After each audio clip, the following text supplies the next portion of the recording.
একদিন সকালে আপনি একটি খামারে গেলেন। দূর থেকে দেখলেন মাটির উপর যেন কয়েকটি তুলোর মতো বল হেঁটে বেড়াচ্ছে। কাছে যেতেই বুঝলেন এগুলো তুলো নয়, মুরগি। কিন্তু এখানেই শেষ নয়। আপনি যদি এই মুরগিটির পালক সরিয়ে ভেতরে তাকাতে পারতেন, তাহলে হয়তো আরেকবার অবাক হতেন। কারণ এর চামড়া কালো, মাংস কালো, এমনকি হাড়ও কালো। কিন্তু প্রশ্ন হলো, কিভাবে একটি মুরগির পুরো শরীর এমন হতে পারে?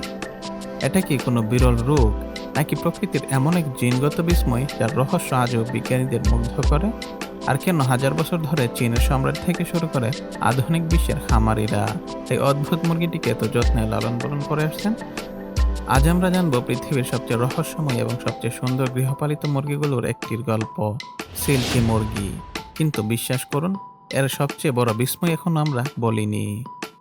প্রথম দেখায় অনেকেই সিল্কি মুরগিকে খরগোশ, পাখি কিংবা তলুর খেলনা বলে ভুল করে।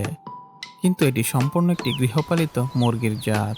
এর বৈজ্ঞানিক নাম আলাদা কোনো প্রজাতি নয়, এটি গৃহপালিত মুরগি একটি বিশেষ জাত। ধারণা করা হয় প্রায় 1000 বছর আগে প্রাচীন চীনে এই জাতের উৎপত্তি। 1300 শতকের ভ্রমণকারী মার্কো পোলো এশিয়া ভ্রমণের সময় এমন এক মুরগির কথা লিখেছিলেন যার পালক দেখতে পশমের মতো। তখন ইউরোপের অনেকেই বিশ্বাস করতে পারেনি যে এমন প্রাণী সত্যি থাকতে পারে। সিল্কির সবচেয়ে বড় বৈশিষ্ট্য হলো এর পালক। সাধারণ মুরগির পালকের মধ্যে ছোট ছোট হোক থাকে, যা পালককে শক্ত ও সমতল রাখে। কিন্তু সিল্কির সেই হোকগুলো নেই, ফলে প্রতিটি পালক আলাদা হয়ে যায় এবং পুরো শরীর তুলোর মতো নরম দেখায়। দেখতে সুন্দর হলেও এই কারণেই তারা প্রায় উঠতে পারে না। কিন্তু এখানেই শেষ নয়, এর শরীরের ভেতরে লুকিয়ে আছে আরও বড় রহস্য। আপনি কি জানেন, সিল্কি মুরগির চামড়া, ঠোঁট, ঝুঁটি, এমনকি হাড় পর্যন্ত কালচে রঙের হতে পারে? এই বিরল বৈশিষ্ট্যের নাম ফিব্রোমেলানোসিস। এটি একটি জিনগত পরিবর্তন, যার ফলে শরীরে অতিরিক্ত মেলানিন জমা হয়। আমাদের ত্বকের রং যেমন মেলানিনের উপর নির্ভর করে, ঠিক তেমনি সিল্কের শরীরের বিভিন্ন অংশ এই রঞ্জক পদার্থ অস্বাভাবিকভাবে ছড়িয়ে পড়ে। তাই বাইরে থেকে যেমন কালো দেখা যায়, ভেতরেও একই রঙের প্রভাব দেখা যায়। পৃথিবীতে খুব অল্প কয়েকটি মুরগির জাতের মধ্যে এই বৈশিষ্ট্য পাওয়া যায়।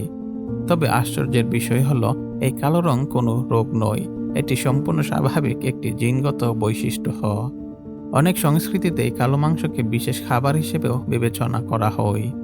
কিন্তু বিজ্ঞানীর কাছে সিল্কি শুধু একটি সুন্দর মুরগি নয়, বরং জিনগত বিবর্তন বোঝার জন্য একটি গুরুত্বপূর্ণ উদাহরণ। আর তাদের আরও একটি অসাধারণ গুণ আছে, যা অনেক সাধারণ মুরগির মধ্যেও দেখা যায় না। সিল্কি মুরগিকে অনেক খামারি বলেন প্রকৃতির সেরা পালক মা, কারণ ডিমে তা দেওয়ার প্রবল স্বভাবের জন্য তারা বিখ্যাত। অনেক সময় তারা নিজের ডিমই নয়, হাঁস, তিতির, কুয়েল, এমনকি বিরল পাখির ডিমও যত্ন করে ফুটাতে পারে। ডিম ফুটে বাচ্চা বের হওয়ার পরও তারা অত্যন্ত যত্ন নিয়ে সন্তানদের বড় করে। এই কারণেই বিশ্বের অনেক প্রজনন কেন্দ্র অন্য পাখির ডিম ফোটানোর জন্যও সিল্কি মুরগির সাহায্য নেই।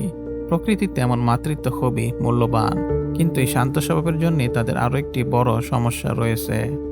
সিল্কি মুরগি আক্রমণাত্মক নয়, তারা ধীরে হাঁটে, খুব কম উঠতে পারে এবং সহজেই মানুষের উপর ভরসা করে।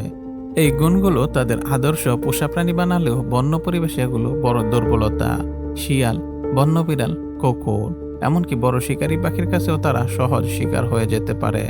তাদের নরম পালক সহজে পানি ঝরাতে পারে না, তাই ভারী বৃষ্টি বা অতিরিক্ত ঠান্ডা আবহাওয়ায় বিশেষ যত্নের প্রয়োজন হয়। আজ বিশ্বের অনেক মানুষ সিল্কি মুরগিকে শুধু ডিম বা মাংসের জন্য নয়, বরং পরিবারের সদস্যের হিসাবেই পালন করেন। তাদের শান্ত স্বভাবের কারণে শিশুদের সঙ্গেও সহজেই মানিয়ে নিতে পারে। প্রকৃতি কেন এমন এক মুরগি তৈরি করলো, যার সবচেয়ে বড় শক্তি আবার সবচেয়ে বড় দুর্বলতা? সিল্কি মুরগি আমাদের একটি গুরুত্বপূর্ণ শিক্ষা দেয়, প্রকৃতিতে টিকে থাকার একটাই নিয়ম নয়। কখনো শক্তি বাঁচিয়ে রাখে জীবন, কখনো গতি, আবার কখনো মানুষের সঙ্গে গড়ে ওঠা সম্পর্কই হয়ে ওঠে সবচেয়ে বড় নিরাপত্তা। হাজার বছরের ইতিহাস পেরিয়ে আজও সিল্কি মানুষের কৌতূহল জাগিয়ে রেখেছে। তার তুলোর মতো পালক, অস্বাভাবিক কালো শরীর এবং অসাধারণ মাতৃত্ব প্রমাণ করে প্রকৃতির সৌন্দর্য সবসময় শক্তির মধ্যে লুকিয়ে থাকে না। অনেক সময় সবচেয়ে কোমল প্রাণীও পৃথিবীর সবচেয়ে বিস্ময়কর গল্প বহন করে। তাই পরের বার যদি কোথাও তুলোর বলের মতো দেখতে একটি মুরগি চোখে পড়ে, মনে রাখবেন আপনি শুধু একটি মুরগি দেখছেন না, আপনি দেখছেন হাজার বছরের বিবর্তন, জিনগত বিস্ময় এবং মানুষের সঙ্গে প্রাণীর এক অনন্য সম্পর্কের জীবন্ত ইতিহাস। কারণ প্রকৃতির সবচেয়ে বড় রহস্যগুলো অনেক সময় সবচেয়ে নরম পালকের আড়ালে লুকিয়ে থাকে।